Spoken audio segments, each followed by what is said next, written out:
Good morning students. आज हम मध्यकाल के भारत के इतिहास की बात करेंगे। भारतीय इतिहास को अध्ययन की सुविधा की दृष्टि से 3 भागों में बांटा गया है। पहला प्राचीन भारत, दूसरा मध्यकालीन भारत और तीसरा है आपका आधुनिक भारत। जब हम मध्यकाल की बात करते हैं तो मध्यकाल को भी हम 2 भागों में डिवाइड करके देखते हैं। पहला सल्तनत काल और दूसरा आपका आता है मुगल काल। जो सल्तनत काल है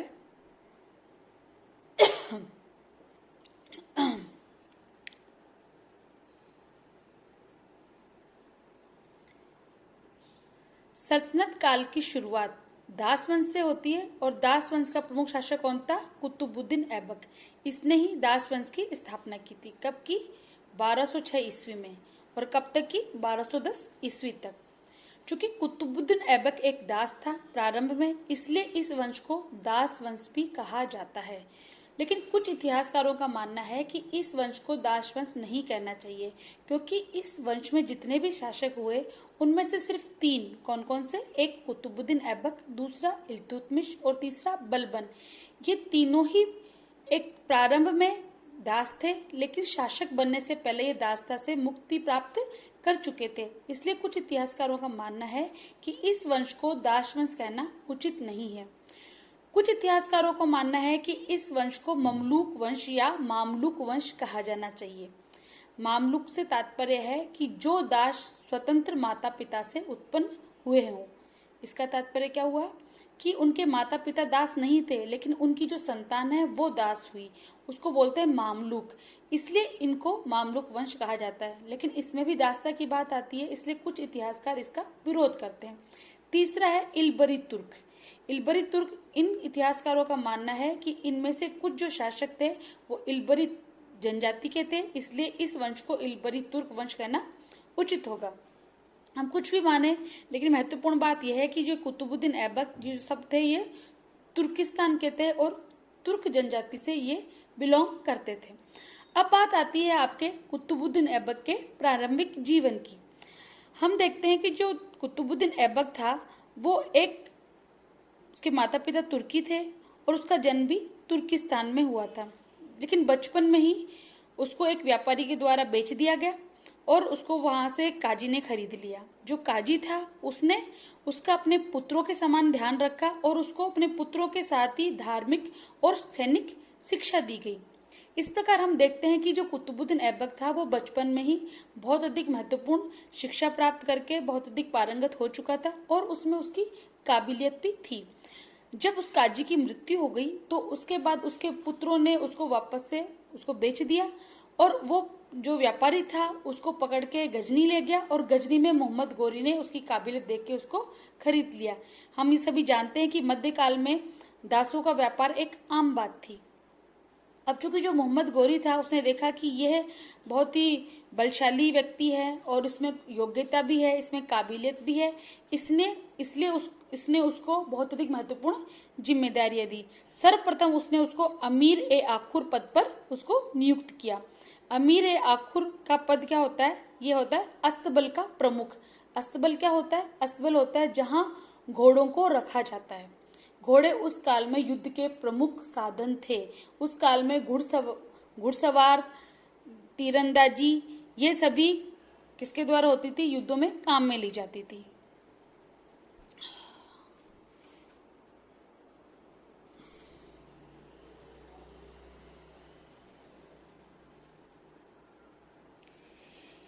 यहीं से कुतुबुद्दीन ऐबक का उत्कर्ष चालू होता है। सर्वप्रथम वो अमीर आखुर पद पर नियुक्त हुआ। उसके बाद जब तराइन का द्वितीय युद्ध हुआ, तराइन का प्रथम युद्ध 1191 में हुआ। किसके बीच में हुआ? ये हुआ मोहम्मद गोरी और पृथ्वीराज चौहान के बीच। इसमें मोहम्मद गोरी की पराजय हुई थी। जब मोहम्मद गोरी 1192 में दोबारा आक्रमण करता है, इस युद्ध में सबसे महत्वपूर्ण भूमिका किसकी रही? कुतुबुद्दीन ऐबक की। कुतुबुद्दीन ऐबक ने अपने मालिक अर्थात मोहम्मद गोरी की बहुत अधिक मात्रा में सहायता की।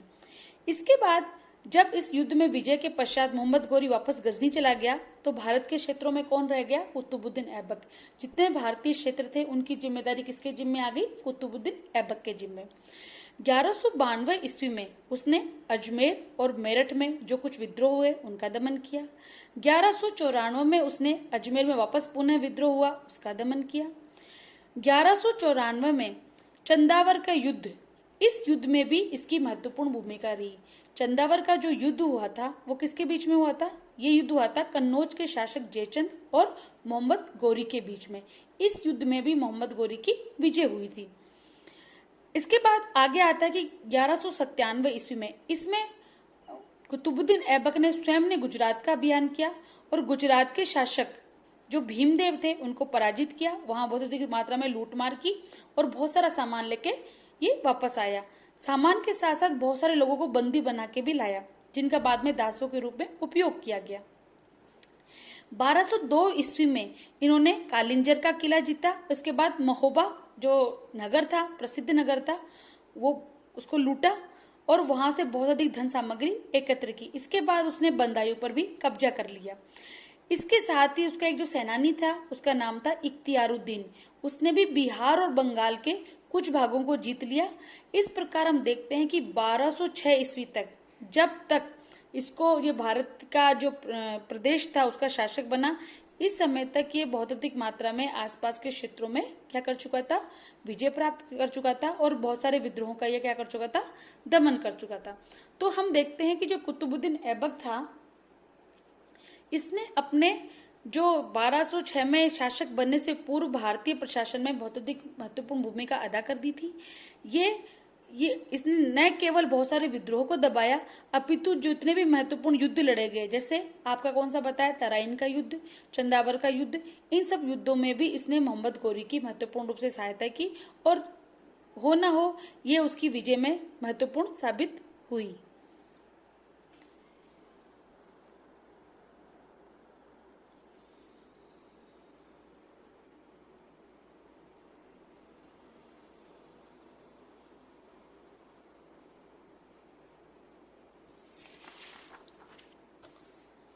अब बात करते हैं हम कुतुबुद्दीन ऐबक के सिंहासनारोहण की। कुतुबुद्दीन ऐबक 24 जून 1206 ईस्वी को भारत का शासक बना। मोहम्मद गोरी की मृत्यु हो चुकी थी। मोहम्मद गोरी की जब मृत्यु हुई तो उसने अपना उत्तराधिकारी किसी को नहीं चुना। जब किसी को उत्तराधिकारी नहीं चुना तो जो भारतीय जो क्षेत्र था उसके प्रशासन की जिम्मेदारी कुतुबुद्दीन ऐबक की थी, इसलिए कुतुबुद्दीन ऐबक वहां का क्या बन गया? शासक बन गया। और जो गजनी था वहां का शासक बना ताजुद्दीन यलदौज। ताजुद्दीन यलदौज गजनी का बना और इसके साथ ही जो मुल्तान और सिंध का जो एरिया था वहां का शासक बना नासिरुद्दीन कुबाचा। जब कुतुबुद्दीन ने 24 जून 1206 को लाहौर में जाके एक शासक की शक्तियां संभाली तो कुतुबुद्दीन ऐबक के सामने बहुत अधिक महत्वपूर्ण समस्या आई। समस्या क्या क्या थी? एक तो थी राजपूत शासकों का विरोध, दूसरा था यलदौज और कुबाचा की चुनौतियां, तीसरा था ख्वारिज्म के शाह की महत्वाकांक्षा, चौथा था बंगाल की समस्या और पांचवा था उत्तर पश्चिमी सीमा की सुरक्षा। अब हम बात करते हैं सर्वप्रथम राजपूत शासकों का विरोध।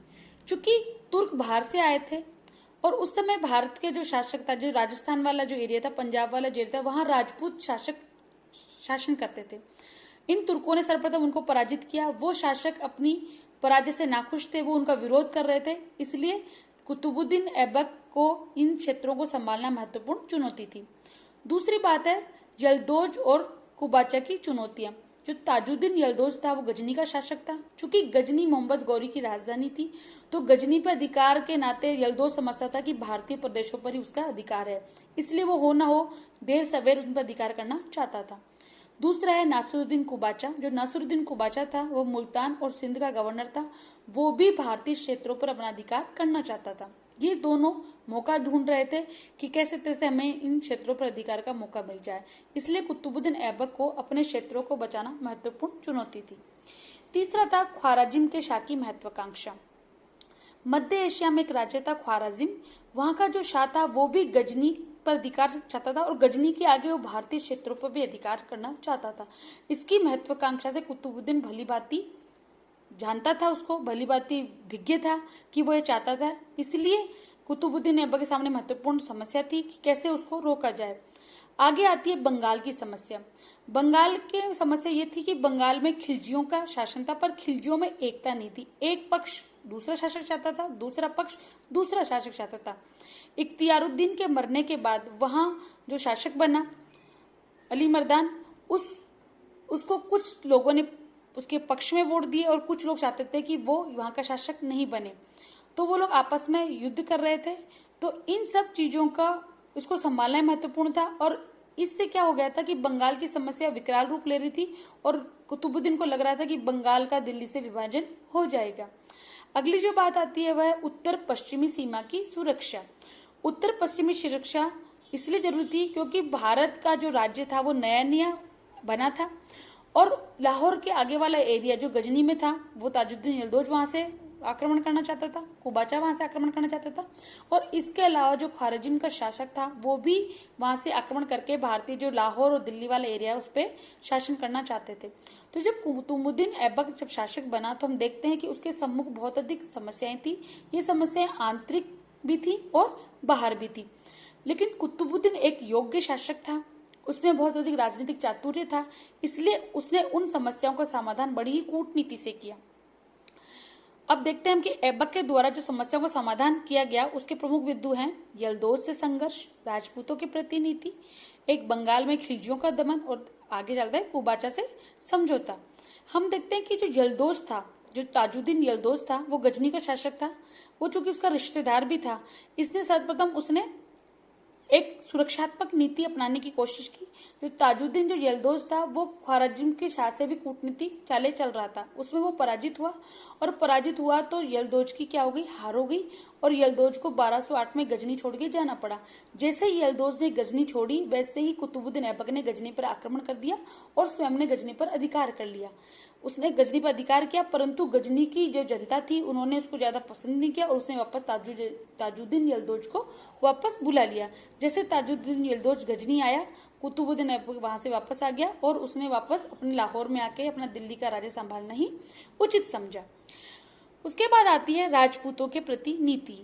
चूंकि उत्तर पश्चिमी सीमांत के प्रांत जो थे वो ज्यादा कठिनाईपूर्ण थे ऐबक के लिए। ऐबक चाहता था कि अगर मुझे स्वतंत्र राज्य करना है तो मुझे उत्तरी पश्चिमी जो सीमा है उसकी रक्षा करनी पड़ेगी, ख्वारिज्म के शाह को भी हराना पड़ेगा और यलदौज और नासिरुद्दीन कुबाचा को भी एक दमन पूर्वक नीति से रखना पड़ेगा।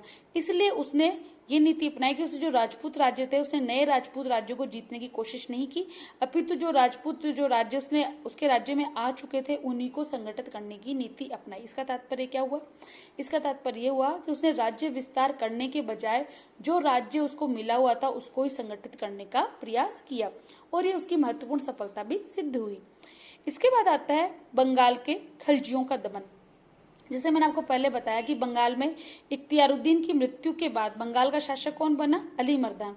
अली मर्दान शासक बना तो खिलजियों के एक गुट ने अली मर्दान को बंदी बना लिया, पर अली मर्दान किस तरह से वहां से बच के निकल आया और वहां से भाग के कहाँ आ गया? कुतुबुद्दीन ऐबक के पास। उसने कहा कि आपको जो बंगाल का जो राजनीति है उसमें आपको हस्तक्षेप करना चाहिए, आपको जो वापस से जो उस शासन को संभालने की कोशिश करनी चाहिए।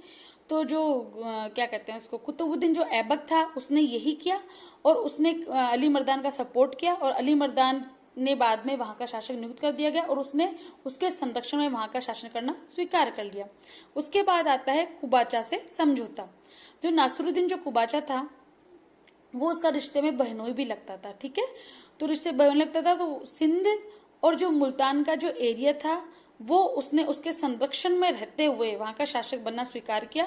तो कुतुबुद्दीन ऐबक ने भी इसमें कोई आनाकानी नहीं की। तो हम देखते हैं कि कुतुबुद्दीन ऐबक ने अपने समय में रहते हुए अपनी जो प्रमुख नीतियां थी उनको बहुत अधिक महत्वपूर्ण तरीके से उसने कार्य किया, और उसने मध्य एशिया की राजनीति से, गजनी की राजनीति से अपने एक नव संगठित राज्य को अलग रखने की कोशिश की, और यही उसकी महत्वपूर्ण सफलता थी। इसी कारण उसको हम भारतीय जो दिल्ली सल्तनत है उसका वास्तविक क्या कहते हैं, वास्तविक संस्थापक किसको कहा जाता है? कुतुबुद्दीन ऐबक को कहा जाता है। 1210 में कुतुबुद्दीन ऐबक की मृत्यु हो जाती है। चूंकि उसका कार्यकाल इतना अल्प रहा 1206 से ओनली 1210 ईस्वी, उसको सिर्फ 4 साल का उसको अपना टाइम पीरियड मिल पाया। इस कारण वो अपने राज्य पे इतना ध्यान नहीं दे पाया और वो संघर्ष में उसका कार्यकाल बीत गया। जब हम ऐबक के मूल्यांकन की बात करते हैं तो बात आती है, इसमें भी इतिहासकारों में बहुत अधिक मतभेद है। कुछ इतिहासकारों का मानना है कि कुतुबुद्दीन ऐबक को ज्यादा कार्य नहीं कर पाया, या उसमें उस प्रशासन की योग्यता नहीं थी, या वो राज्य विस्तार करने की योग्यता नहीं थी। लेकिन कुछ इतिहासकारों का मानना है कि हमें उसके जो शासन काल का जो मूल्यांकन है उस काल की परिस्थितियों के हिसाब से करना चाहिए। जब हम देखते हैं कि उस काल की परिस्थितियां, जब 1206 में उसने शासन स्थापित किया और 1210 में उसकी डेथ हो गई, उसमें उसकी परिस्थितियां थी, उसने यलदोस से भी उसको भिड़ना है, कुबाचा से भी भिड़ना है, उसका जो नए संगठित जो राज्य है उसको राजपूत भी उसका प्रतिरोध कर रहे हैं। तो इस कारण वो प्रशासन में चूंकि ज्यादा ध्यान नहीं दे पाया, लेकिन वो सेनानायक के नाते वो महत्वपूर्ण उसने भूमिका अदा की। जैसा कि हम पहले पढ़ चुके हैं कि सेनानायक के रहते हुए उसने जो तराइन का युद्ध था उसमें महत्वपूर्ण भूमिका अदा की, जो चंदावर का युद्ध था उसमें उसने महत्वपूर्ण भूमिका अदा की, मेरठ के विद्रोहों को दबाया, कालिंजर का उसने घेरा डाला, इसके अलावा महोबा को उसने जीता, इस बहुत सारी ज्यादा मात्रा में लूटमार की, गुजरात में उसने अभियान किए। तो हम देखते हैं कि कहीं ना कहीं सेनानायक के तौर पर उसने महत्वपूर्ण भूमिका अदा की, इसीलिए मोहम्मद गौरी ने उसको भारतीय क्षेत्रों का प्रशासक नियुक्त किया था और उसको मलिक और सिपह सालार की उपाधि भी दी थी। ठीक है, चूंकि उसको टाइम नहीं मिल पाया इसलिए वो अपने प्रशासन को संगठित नहीं कर पाया और एक सैनिक राज्य के रूप में ही वो शासन करता रहा। लेकिन वो बहुत अधिक मात्रा में क्या था, दानी था, इसलिए उसको लाख बख्श कहा गया है। उसने बहुत सारे जो विद्वान थे उसने उसको आश्रय दिया। जैसे उसके अंदर निजामी जो थे वो उसके आश्रय में रहते थे। उसने बहुत अधिक महत्वपूर्ण ग्रंथों की रचना की है। तो हम देखते हैं कि कहीं ना कहीं जो ऐबक था वो एक योग्य प्रशासक भी था, क्योंकि उसने इतने अल्प काल में रहते हुए भी भारतीय जो क्षेत्र था उसको संगठित करने का प्रयास किया। तो अगर हम ऐबक का मूल्यांकन करें तो देखते हैं कि वो महान सेनानायक भी था, उदार था, दानी था। इसका मतलब क्या है कि वो एक व्यक्तिगत रूप से वो बहुत अधिक उदार व्यक्ति था, दानशील था, एक अच्छे व्यक्ति के उसमें गुण थे, योग्य प्रशासक था। तो हम देखते हैं कि भारतीय जो उसने जो साम्राज्य की स्थापना की, जो दिल्ली सल्तनत की स्थापना की, जो बाद में चल के उसके अंदर बहुत सारे वंशों ने शासन किया, उसका वास्तविक संस्थापक अगर हम कुतुबुद्दीन ऐबक को कहें तो ये कोई गलत बात नहीं होगी। वास्तविक रूप में अगर हम उनकी भूमिकाओं को देखें, उसकी उस समय की स्थिति देखें, तो ये माना जा सकता है कि कुतुबुद्दीन ऐबक ने ये एक बहुत ही महत्वपूर्ण कार्य किया था कि उसने भारतीय जो राज्य था उसको मध्य एशिया की उस काल की राजनीति से अलग रखा और उसको एक अलग साम्राज्य बनाने की कोशिश की। ये उसकी महत्वपूर्ण भूमिका थी। इस कारण कुतुबुद्दीन ऐबक का भारतीय इतिहास में महत्वपूर्ण स्थान है। इसी के साथ हम कुतुबुद्दीन ऐबक का चैप्टर खत्म करते हैं और आगे हम इल्तुतमिश की बात करेंगे। इसके अलावा बलबन की बात करेंगे जो दास वंश के अन्य महत्वपूर्ण शासक थे।